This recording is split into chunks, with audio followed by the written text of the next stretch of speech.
TG Plus News edizione di Treviso, buonasera. In apertura del nostro notiziario la cronaca. Dalle ore 14 di oggi i vigili del fuoco sono impegnati in alcuni interventi ricollegati al vento e alla pioggia che hanno interessato la provincia di Treviso nelle prime ore del pomeriggio. Taglio rami e alberi pericolanti, gli interventi prevalenti. Sul posto stanno operando le squadre della sede centrale di Treviso e del distaccamento di Castelfranco Veneto e Asolo. I comuni prevalentemente interessati sono stati quelli di Mogliano Veneto, Preganziol e Resando, dove un albero all'interno di un'azienda è caduto su un camion, fortunatamente senza provocare alcun ferito.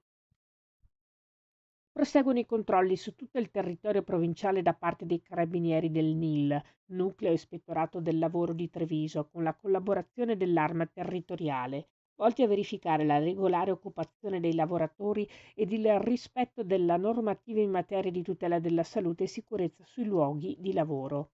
L'attività ispettiva ha riguardato svariati settori, tra i quali pubblici esercizi e l'edilizia, interessando diverse aziende individuate anche a seguito di attività info-operativa svolte in sinergia con l'Arma Territoriale. Sono stati individuati complessivamente 5 lavoratori impiegati in nero e sono state sospese 6 aziende per lavoro nero e gravi violazioni sulla sicurezza. Nel complesso, i controlli effettuati hanno permesso di riscontrare numerose violazioni e di individuare complessivamente 19 aziende inadempienti. A seguito delle violazioni sono state erogate sanzioni per circa 200.000 euro. Nel pomeriggio del 30 luglio i carabinieri di Vittorio Veneto hanno denunciato in stato di libertà 2 giovani di 18 anni, all'epoca dei fatti minorenni, ritenuti responsabili di una rapina in concorso aggravata dall'uso di arma da fuoco commessa nella notte del 20 marzo scorso all'interno di un'abitazione di Refrontolo. Secondo quanto ricostruito nel corso delle indagini, coordinate dalla Procura della Repubblica presso il Tribunale per i minorenni di Venezia, i 2 soggetti si sarebbero introdotti insieme ad altri 2 complici in corso di identificazione nell'abitazione presa di mira, minacciando gli occupanti, un diciannovenne e sua madre, con una pistola e sottraendo del denaro che avevano nei rispettivi portafogli, nonché occultato per un valore di circa 8.000 euro. Le successive attività investigative hanno consentito di raccogliere gravi indizi di colpevolezza a carico dei 2 giovani.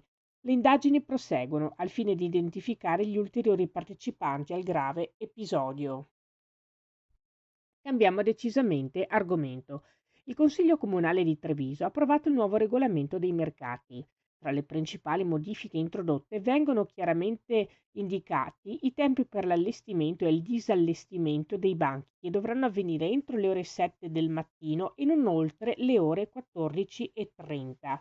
Sono stati ridotti di mezz'ora i tempi per lo sgombero delle aree, così da facilitare le operazioni di pulizia da parte di Contarina.